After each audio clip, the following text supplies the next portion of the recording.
E aí eu escolhi uma mensagem, na verdade é um comentário do Emmanuel, que foi psicografado pelo Chico, que é da questão 290 do Livro dos Espíritos. Boa noite, Salete. Boa noite. Tudo bem com vocês? Tudo bem, graças a Deus. Então tá bom. Então, eu vou ler o comentário da questão 290 e o título dela é Professores Diferentes. Entre familiares e amigos, encontras na Terra a oficina do teu burilamento. Com raras exceções, todos apresentam problemas a resolver. Problemas na emoção e no pensamento, problemas na palavra e na ação, problemas no lar e no trabalho, problemas no caminho e nas relações.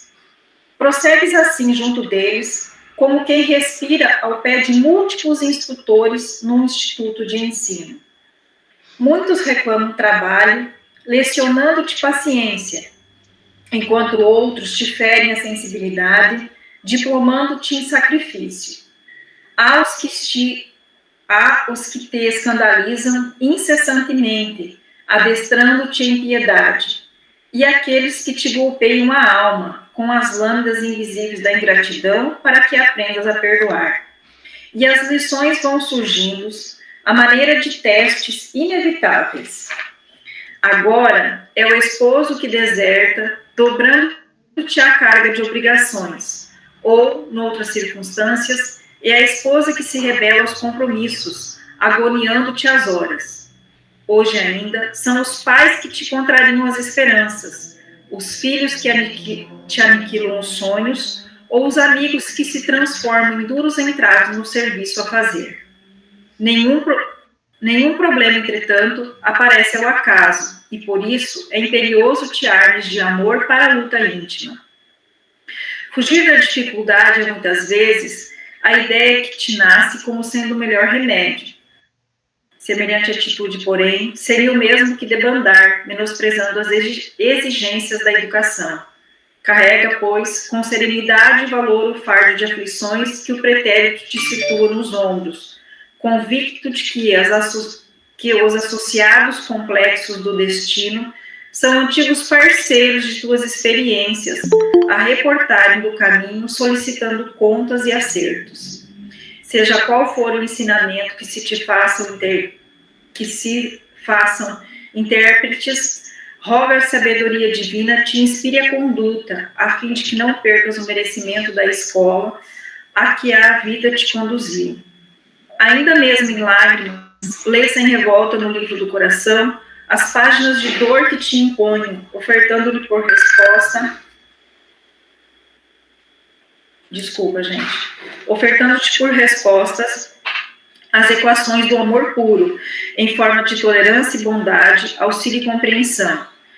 Recorda que o próprio Cristo, sem débito algum, transitou cada dia na Terra entre esses professores diferentes do Espírito, e solucionando, na base da humildade, os problemas que recebia, na atitude e no comportamento de cada um, submeteu-se a sós à prova final da suprema renúncia, a qual igualmente te submeterás um dia na conquista da própria sublimação. O único meio de te elevardes ao clima glorioso dos companheiros já redimidos que te aguardam vitoriosos nas eminências da espiritualidade. Então vamos fechar os nossos olhos, acalmar os nossos corações e as nossas mentes e iniciar agradecendo a espiritualidade, aos espíritos que nos acompanham, sejam eles amigos ou inimigos, nesse dia, nesta semana, neste mês e neste ano que está findando.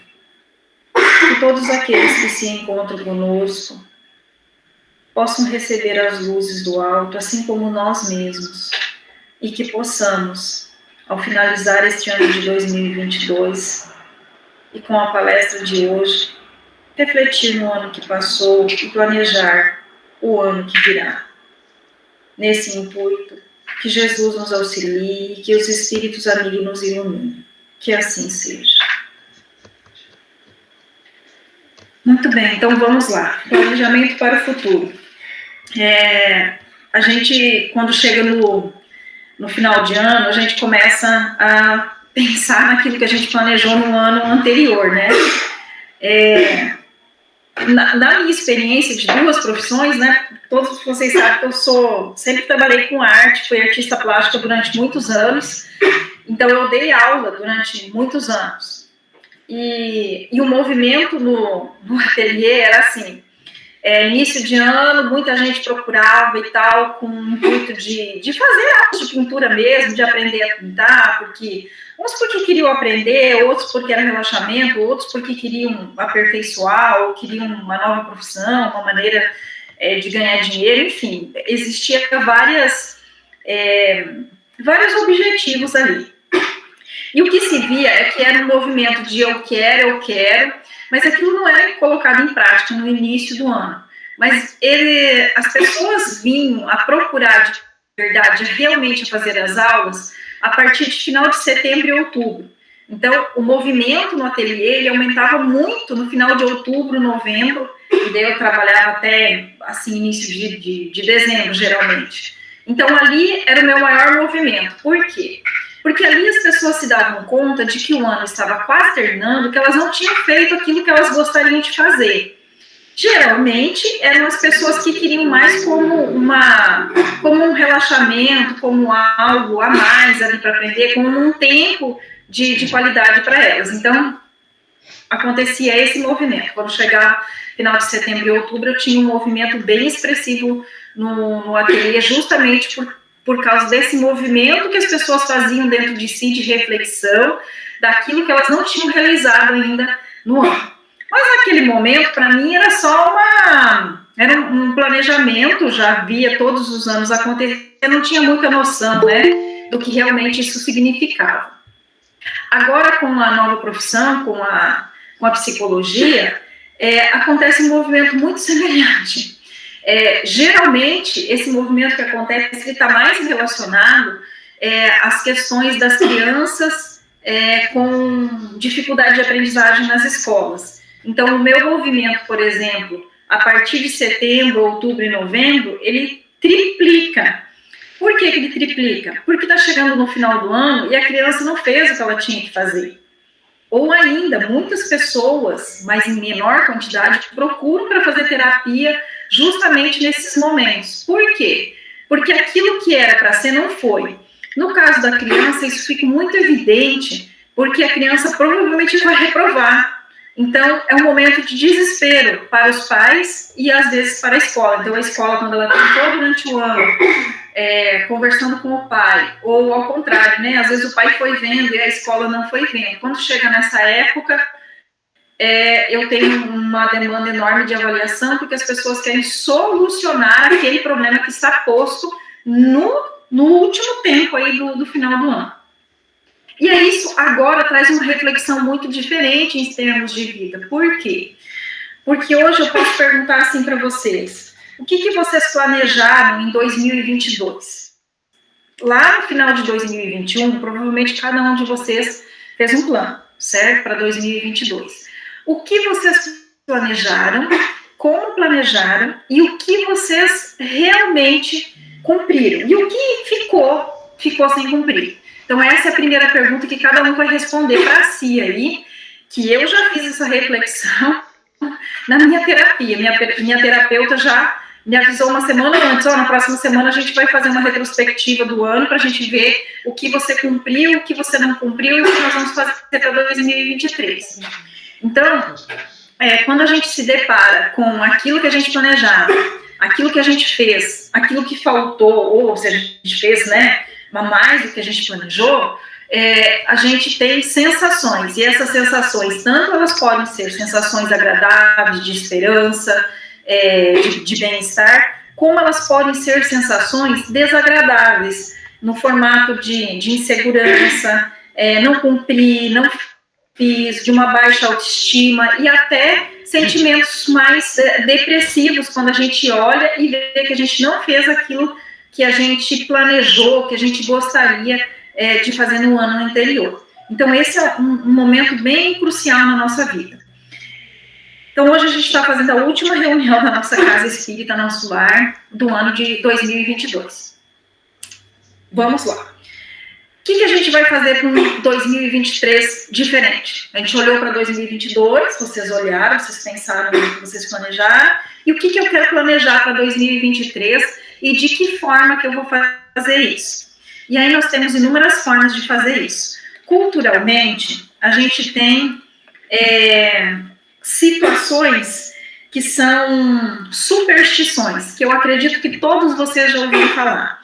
E muitos de nós já fizemos isso. Por exemplo, para a gente ter um ano de sucesso no amor.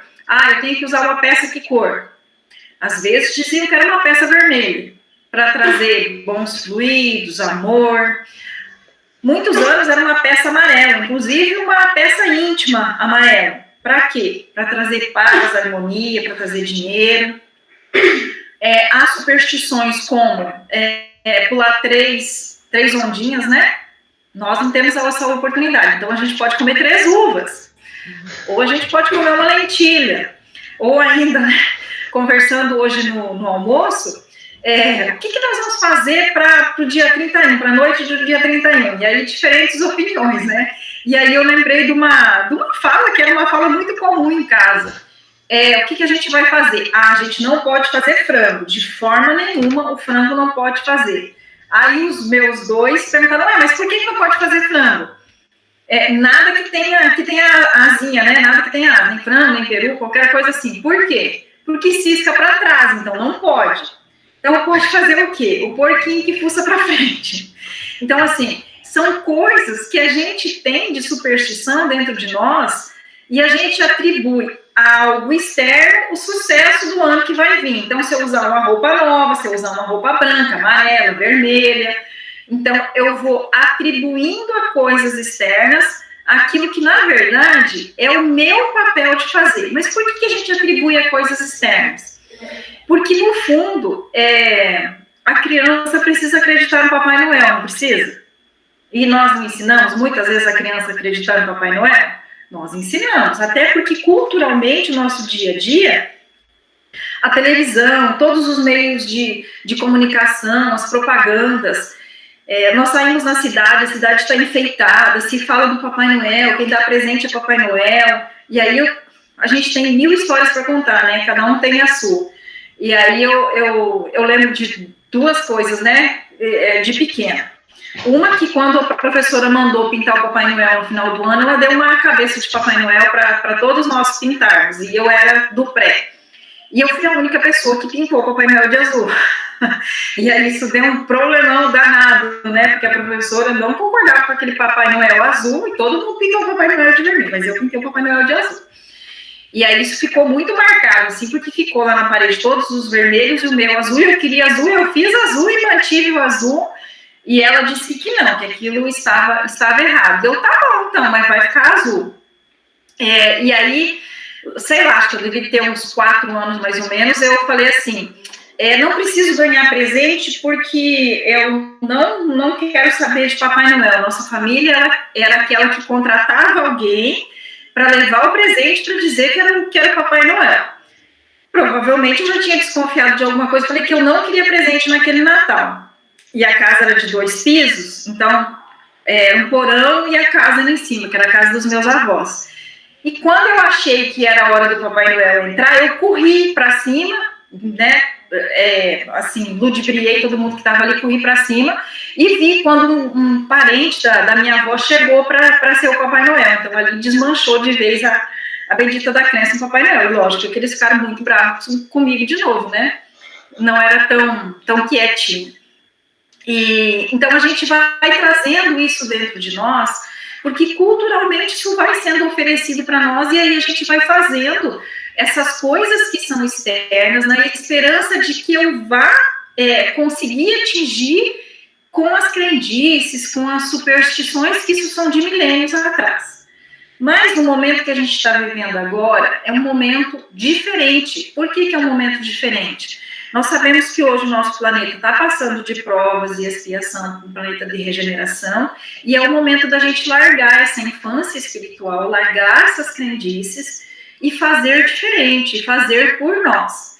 Então, dentro dessa questão, como que vai ser o meu planejamento para 2023? O que eu vou efetivamente planejar? Primeiro, talvez a gente devesse olhar para aquilo que eu não cumpri em 2022 e ver se esse planejamento de 2022 ele foi um planejamento baseado na realidade. Por que na realidade? Porque tem aquilo que é sonho nosso, que eu quero muito, eu desejo, e às vezes são sonhos até da infância, da adolescência, da nossa juventude, onde a gente planejou, inclusive com amigos, o que nós faríamos, o que seríamos, quanto de dinheiro ganharíamos, que profissão teríamos, o que faria da vida, e de repente eu chego nesse momento e eu olho e vejo que não foi bem do jeito que a gente planejou lá. Então nós temos o que é sonho e o que é realidade. E dentro dessa perspectiva daquilo que é sonho e daquilo que é realidade, vamos tentar adequar então a realidade àquilo que é do nosso sonho. Ou seja, o que a gente vai ter que fazer? A gente vai ter que fazer a adaptação dos nossos planos para a gente poder dar conta daquilo que a gente precisa ou daquilo que a gente quer fazer. E aí, a gente precisa pensar assim, eu tenho que fazer um planejamento que eu preciso chamar de curto, de médio e de longo prazo. Então, quando eu falo planejamento de curto prazo, dependendo do que é. Então, se eu planejo ler um livro, ou se eu planejo ler livros em 2023, vamos usar o exemplo assim, planejo ler livros em 2023. Então, quantos livros eu vou ler por mês? Eu consigo ler 5 livros por mês? Não sei do tempo de vocês. Se for pelo meu tempo, eu não vou conseguir provavelmente ler 1 no mês. Então, se eu for ler 1 no mês, então seria 12 no ano, certo? Então, qual é o meu planejamento de curto prazo para esse objetivo? O meu planejamento de curto prazo é eu ler quantas folhas por dia, quantas laudas por dia? 5, 10? Se eu preciso ler um livro no mês, certo? Então, o planejamento de curto prazo seria quantos eu vou ler no dia, de médio prazo e de longo prazo a quantidade que eu quero ler no ano. Isso tem que estar dentro da minha realidade, porque a realidade de um não é a realidade do outro. Então, se eu fizer esse planejamento, eu preciso entender isso, aquilo que eu vou atingir de curto, de médio e de longo prazo.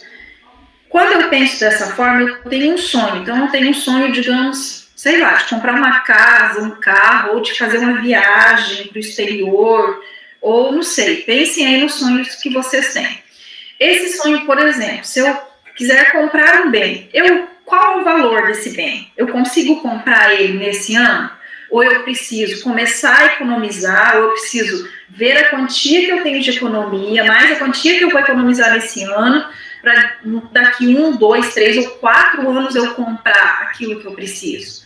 Isso é ser real, adaptar dentro da realidade que nós estamos vivendo. E aí, o próprio Evangelho vai trazer isso para nós. Lá em Lucas, no capítulo 14, do versículo 28 ao 31, Jesus estava com os discípulos, e aí houve uma situação, eles estavam ali reunidos com mais pessoas, né?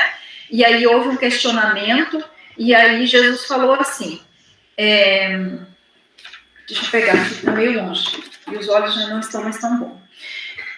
Pois qual dentre vós, querendo edificar uma torre, não calcula primeiro, sentado a despesas, se tem os meios para concluir? Então, o que ele está perguntando? Se a gente quer construir alguma coisa, primeiro a gente não senta e não faz os cálculos, se a gente tem o montante para construir?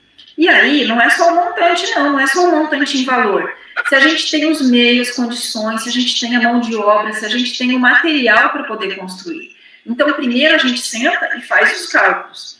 Para não suceder que, colocando o alicerce e não podendo terminar, todos os que observam começam a ridicularizar, começam a rir da pessoa dizendo: este homem começou a edificar e não pôde terminar, e não conseguiu concluir.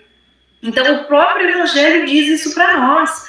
que para a gente entrar em qualquer intento, a gente precisa fazer esse planejamento. E aí, quando a gente pega o Evangelho, e aí eu usei o exemplo de coisas materiais, né? Do planejamento material que a gente faria. Mas será que Jesus estava falando do planejamento material para nós? Provavelmente não, né? Provavelmente ele estava falando do nosso planejamento espiritual.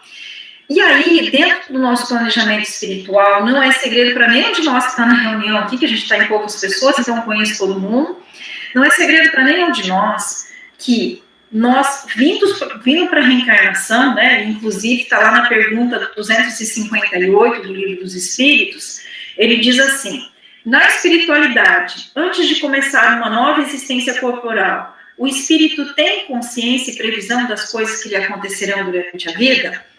Então, se ele tem consciência e previsão já nos coloca aí, consciência, a questão do planejamento. E aí os espíritos respondem: ele mesmo escolhe o gênero das provas que quer passar. Nisto consiste o seu livre-arbítrio. Opa, então se a gente escolhe, a gente já entende que é a gente que planeja. E se eu não tenho condições de planejar, os espíritos guardiões, os nossos espíritos protetores vão fazer esse papel por nós. Dizendo: olha, você só consegue nessa reencarnação fazer isso aqui. Você precisa fazer 10 itens aqui. Mas nessa reencarnação, efetivamente, você vai fazer o 4. Se você fizer o 4, tá ótimo. Que não adianta você planejar 10 se você não vai fazer. E aí, assim, o que muito eu trabalho no consultório, muitas vezes, vamos fazer uma lista do que você precisa fazer amanhã? Vamos fazer a lista do que precisa fazer amanhã. Amanhã eu preciso pagar boleto, preciso ir no mercado, eu preciso passar a visitar fulano, eu preciso fazer nota fiscal, eu preciso isso, preciso aquilo, vai ticando. Aí quando chega no final, tá, o que efetivamente você vai conseguir? Você vai conseguir fazer tudo isso aqui amanhã? Às vezes a pessoa me diz que sim, e eu falo para ela: como? Com que tempo que tu vai fazer tudo isso que tu colocou na lista? Às vezes a pessoa me diz: não, realmente isso aqui eu não vou conseguir, então o que a gente vai fazer? A gente vai aprender a distribuir isso nos dias, para que você chegue no final do dia e você consiga ir lá e colocar um certinho, consiga ticar dizendo: olha, isso aqui eu cumpri no meu planejamento do dia. Para que eu chegue no final da semana, eu cumpri meu planejamento do final de semana. Chegue no final do mês, cumpri meu planejamento do final do mês. Então, lá na espiritualidade não é diferente. A gente precisa fazer 10 coisas, a gente precisa arrumar 10 coisas na nossa existência. Mas, efetivamente, a gente dá conta de uma. Então, nessa reencarnação, esse planejamento é daquele um item. E os outros vai ficar para outra reencarnação, ou seja, para os outros dias. Aprender a dividir e planejar. Nesse formato, quando a gente pensa assim, eu elenquei alguns itens aqui para a gente pensar um pouquinho como que a gente poderia fazer esse planejamento para 2023. Olha, a gente já viu e já olhou que a gente tem que planejar e que algumas coisas a gente vai ter que adaptar em relação ao sonho e realidade. Ok. Então, eu coloquei 4 itens. Ó, eu pensei no trabalho, em estudo, em convivência, que seria o espiritual. São assim, saúde e o espiritual. Coloquei esses 5 itens aqui para a gente pensar. Então, assim, para quem de nós já trabalha, já labora, como eu quero e o que eu quero fazer em 2023? Eu preciso melhorar em termos de trabalho? Eu preciso ter mais qualidade? Eu quero agregar, eu quero ter um valor maior? O que eu preciso fazer em termos de trabalho para 2023? Será que eu preciso ir procurar, de repente, um curso? Daí entra a questão do estudo. Será que dentro do estudo, o que eu quero ler, que livros que eu tenho que ler, que cursos, o que eu tenho que fazer para melhorar tanto a minha condição de trabalho como o meu conhecimento? E dentro disso que eu estou pensando em fazer, eu tenho que responder aonde que eu quero chegar e com quanto tempo eu quero chegar. Por quê? Lembra da historinha? Curto, médio e longo prazo. Então, se eu tenho um planejamento de curto, médio e longo prazo, eu tenho um objetivo. Meu objetivo é X. Mas para mim cumprir esse objetivo, eu preciso de quanto tempo? Então, em 2023, o que realmente eu tenho que cumprir para chegar daqui a 5 ou 10 anos e eu estar no objetivo que eu elenquei hoje para mim. Em termos de convivência, né, que seria familiar e social, será que eu preciso melhorar? Será que eu quero fazer igual? Será que eu quero fazer diferente do que eu fiz em 2022? O que passa aí, né, para cada um de nós? Será que eu preciso tirar mais tempo para as pessoas? Eu preciso tirar mais tempo para mim? Não, eu estou, de repente, não é uma questão de tempo, mas é uma questão de qualidade em relação às pessoas. Lembra da nossa mensagem inicial, que diz assim, que a gente vem com parentes e com amigos, e que eles são os nossos melhores professores? E que dentro dessa perspectiva, se eu tenho um familiar difícil, então o que eu estou aprendendo com ele, qual é a conduta que eu quero ter? Lembrando que, daí nesse momento, eu tenho que entender que eu sou um ser espiritual e que se ele está ali comigo, não é à toa. E que se eu estou em determinada situação, não é à toa que eu estou passando por aquela determinada situação. Nesse sentido, o que eu quero fazer e de que forma que eu quero fazer.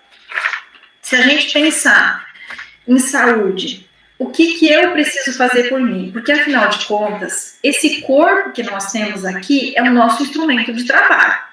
Do ponto de vista espiritual, é o nosso instrumento de trabalho. É ele que nos dá a possibilidade de nos manifestarmos e de vir aqui e nos melhorarmos e saldar algumas dívidas que a gente tem, para que a gente possa ascender, para que a gente possa crescer enquanto espírito. Então, será que eu estou cuidando do meu corpo físico como eu deveria? Em 2022 eu fiz isso. Em 2023, o que eu tenho que fazer? Será que eu tenho que fazer uma atividade física? Será que eu tenho que ir no médico? Será que eu tenho que fazer um check-up? Será que não? Está tudo certo? Então, isso é de cada um de nós, né? Esse planejamento. Quando eu penso no meu outro planejamento, que é o mais importante de todos nesse conjunto, que é o planejamento espiritual. Aí eu vou me perguntar, sabendo que nós viemos aqui com um planejamento reencarnatório e que desse planejamento reencarnatório a gente pode chegar no mundo espiritual, ok, né, dando um ok, olha, cumpri com aquilo que eu me propus. Ou eu posso chegar lá e ver, não cumpri com aquilo que eu me propus. Pensando hoje nisso, como que a gente poderia, então, que a gente não tem como saber exatamente, mas a gente tem, pelo menos, como ter a intuição daquilo que nós devemos fazer. Como será que eu vou olhar, então, para saber o que eu tenho que fazer nessa reencarnação? Através da observação dos nossos defeitos, das nossas qualidades, das nossas dificuldades, das nossas habilidades. Se eu conseguir fazer uma observação de mim mesmo, se eu conseguir olhar para os sentimentos que eu tenho, e aí não interessa se são sentimentos ruins ou se são sentimentos bons, eu preciso olhar para todos eles, porque a partir de eu olhar para esses sentimentos, mesmo que eles sejam ruins, mesmo que eles me deem vergonha nesse momento, não tem problema. Vamos olhar para esses sentimentos, vamos ver o que esses sentimentos querem dizer, e vamos ver como que eu consigo transmutar esse sentimento, certo? Porque esse sentimento, ele pode ser um amor adoecido. E um amor adoecido, ele traz muitos sentimentos que são desaprovados socialmente. Que são desaprovados, mas que todos nós sentimos. E se eu estou com esse amor doente, então qual é a maneira de eu ir curando esse amor? Porque, na verdade, é isso, eu vou ir curando esse amor que está dentro de mim. Como que eu vou fazer isso? Olhando para essas situações, olhando para esses meus sentimentos e tendo o Evangelho como guia, porque o Evangelho é o nosso melhor guia, não existe melhor guia do que o Evangelho, porque a gente sabe que o Evangelho é o modelo de Jesus. Então, quando a gente, por exemplo, pega a leitura do homem de bem, o que a gente vai ver? A gente vai ver benevolência, a gente vai ver amorosidade, a gente vai ver uma conduta mais honesta, mais direita. A gente vai ver inúmeras qualidades lá na leitura do homem de bem. E aí, de repente, vamos usar um exemplo que é o exemplo mais mas talvez um dos mais comuns. A gente gosta de falar mal do outro, não gosta? A gente gosta de falar mal do outro, em determinado momento a gente fala. E aí eu já sei que eu gosto de falar mal do outro, ou seja, eu gosto de fazer fofoca. Aí eu me propor nesse ano de 2023 a nunca mais fazer fofoca de ninguém. Vai funcionar? Vai funcionar, gente? Não vai funcionar, não vai. Porque a natureza não dá saltos. Então eu posso me propor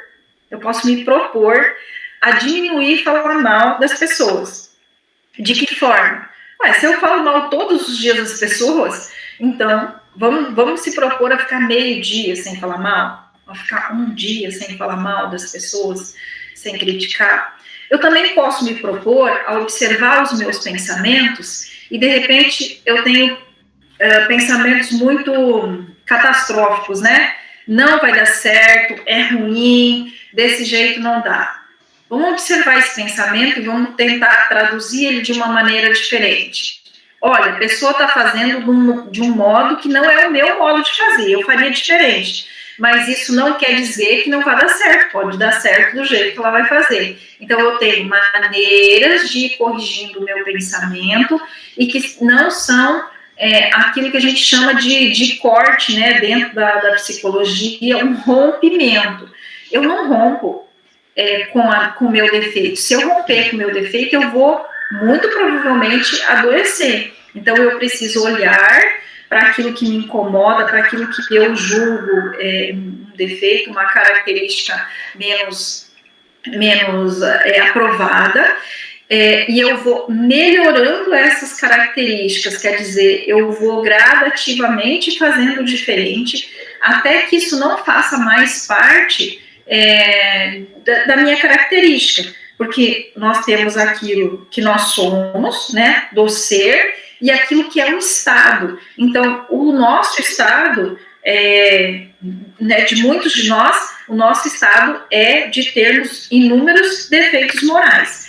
Dentro desses defeitos morais, eu vou olhar para os defeitos e vou tentar fazer diferente. Então, o planejamento para 2023 é melhorar gradativamente e elencar o que eu quero melhorar nesse ano. Faz uma lista aí do que eu quero melhorar, faz uma lista dos objetivos do que você quer atingir e dentro disso tudo, a gente vai olhar para o nosso planejamento de longo prazo, que é o quê? Que é o nosso planejamento espiritual como espíritos imortais. Então, como espíritos imortais, aonde nós vamos chegar? Onde todos nós vamos chegar? Nós vamos chegar na angelitude, isso é fato. Quanto tempo? Depende de cada um de nós. As provas que eu vou sofrer durante a existência, depende de cada um de nós, como é a questão 259. Então, não é Deus que impõe os sofrimentos da vida como castigo? Não, ele permite que nós façamos a reparação, mas nunca é um castigo, porque na condição de consciência, a nossa consciência que vai pedir aquilo que vai saldar a nossa dívida.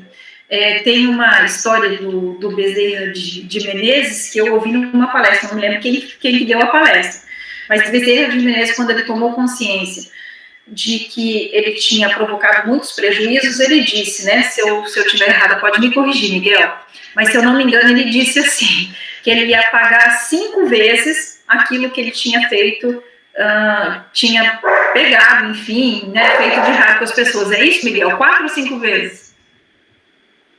4 vezes. Essa foi a... 4 vezes. 4 vezes. Então, essa foi a proposição dele. Para a consciência dele, para ele quitar com os débitos dele, ele tinha que pagar 4 vezes aquilo que ele tinha causado de prejuízo. Isso é da consciência dele, é da consciência de cada um. E Deus vai permitir, por isso que a gente tem o livre-arbítrio. Então, se a gente está na condição, não é Deus que nos impõe, é uma necessidade que a gente tem. É uma necessidade que eu aceito, que é fácil? Não. Muito provavelmente, para a maioria de nós, não. Não é fácil de aceitar, não é fácil de compreender, mas é um caminho que a gente vai trilhando. e conforme nós vamos adquirindo consciência, vamos adquirindo serenidade, vamos olhando para nós com mais amorosidade, igual o pai olha para nós vamos aprendendo a transmutar os nossos sentimentos e a cumprir com o nosso planejamento. Então, assim, é muito amplo, né? Eu falei de coisas muito amplas, eu falei de planejamento do amanhã, da semana, do mês, do ano, até chegar ao nosso planejamento espiritual. Mas, efetivamente, a nossa vida é isso. Nós vamos galgando um passinho de cada vez, né? Ou um degrau de cada vez, até que a gente atinja aquilo que é o nosso objetivo. Para me chegar no amanhã, e inclusive eu sentar ali na mesa, né, se a gente for parar para pensar, amanhã eu tenho que fazer almoço, né, tem que ter almoço para a família em casa, mas eu preciso ter um planejamento. Eu vou cozinhar? O que eu vou cozinhar? Eu vou pegar uma marmita? Aonde que eu vou pegar essa marmita? Que quantidade que eu vou pegar? Então, nas menores coisas que eu vou fazer, eu preciso me planejar, desde um banho que eu vou tomar. Eu preciso saber se eu tenho shampoo, se eu tenho, no mínimo, se eu tenho um sabonete em casa para tomar banho. Então, das mínimas coisas, a gente precisa fazer um planejamento para chegar naquilo que é grande, naquilo que é o objetivo. E o convite, então, dessa noite é que a gente possa elencar aí aquilo que a gente quer para 2023, mas mais do que isso, ver se o planejamento que a gente está fazendo, se ele é real dentro do nosso momento, se ele está dentro da nossa realidade, e se ele não está, o que eu posso adaptar, o que eu posso fazer para que eu chegue no final de 2023 com o sentimento de, poxa, fiz, dever cumprido, olha só que legal, eu planejei isso e deu certo. E não chegar no final de 2023 com o sentimento de não deu certo, não fiz, porque às vezes não é que você não fez, o planejamento seu que foi equivocado. Então, vamos olhar para isso e vamos olhar para nós com mais amorosidade e com um senso de realidade. Era isso que eu tinha para trazer para vocês nessa noite. A gente pode fazer a prece, Miriam? Sim, Janice, podemos. Depois a gente abre para comentários. Tá, você quer fazer a prece para a gente? Posso fazer. Combinado, então. Então, vamos lá. Então, convido a todos para que possamos elevar os nossos pensamentos em agradecimento a Deus nosso Pai, ao Mestre Jesus, aos nossos amigos e benfeitores espirituais, por terem nos acompanhado durante esse ano que chega ao seu final, durante todo esse período, e que nós possamos realizar aquilo que planejamos e que planejarmos para o próximo ano, e que esse planejamento possa estar, esse nosso planejamento material nesse momento, possa estar em acordo com o nosso planejamento espiritual, e que estejamos conscientes de que temos a vida para atingirmos esse objetivo, e que Jesus nos ampare e nos abençoe, hoje e em cada momento da nossa existência. Que assim seja. Que assim seja. Só recordando, Janice, eu até saí aqui, fui perguntar ali para minha enciclopédia aqui. Quem era que foi Bezerra de Menezes, porque esse contexto do vou devolver 4 vezes aquilo que eu peguei errado de alguém, foi Zaqueu quem prometeu. Foi Zaqueu lá atrás que disse para Jesus. Zaqueu é o baixinho que subiu na árvore para ver Jesus passar. Ah, tá, lembro. Ele, Bezerra é reencarnação de Zaqueu. Então, lá na conversa com Jesus, Zaqueu lá atrás, ele diz assim: Senhor, se eu fiz alguma coisa, se eu agi contra, se eu tirei alguma coisa indevidamente de alguém, eu vou devolver 4 vezes aquilo que eu tirei a mais. Eu me comprometo a devolver. Então, assim, não foi num ano, né? Foram em praticamente 2000 anos que ele chegou lá. E dizem os benfeitores espirituais, que foi, ele cumpriu realmente o objetivo dele quando ele tirou o anel de formatura e entregou para a mulher, para ela comprar o remédio. Foi a última, né? A última paga dele. Ele encerrou, ele pagou a última dívida ali naquele momento. Uhum. Então, muito bom. Mas é isso. Só recordando. Então, a professora Nelly falou que bonita fala, a Maí falou, agradeceu pela palestra. Então, assim, na verdade, a palestra é muito mais para a gente do que para qualquer um que esteja aqui assistindo, né? O Jefferson falou para mim uma semana atrás, você faz? Eu falei, faço a palestra. Aí quando eu vi o tema, eu já comecei a rir, né? Já comecei a rir porque, assim, já tinha trabalhado isso na terapia, a questão de fazer o planejamento e do quanto que o meu planejamento era real ou não, né? E entrar em contato com isso, a gente tem dois vieses, né? Ou você vai para uma linha que é uma linha de desagrado, depressivo, não consegui e tal, ou você olha para isso e fala, nossa, olha só, que bom que eu olhei para isso, eu fiz isso, vou dar valor nisso, e o que eu não fiz, como é que eu vou fazer para fazer? Porque daí vem esse movimento, esse sentimento de esperança, esse sentimento de ação, né? A gente precisa sempre estar em ação. E sabendo que a gente tem prazos para fazer isso também, não precisa ser tudo de uma só vez, né? Mas também, microfones abertos, a quem quiser falar, estamos aqui para ouvir, temos mais alguns minutos aí.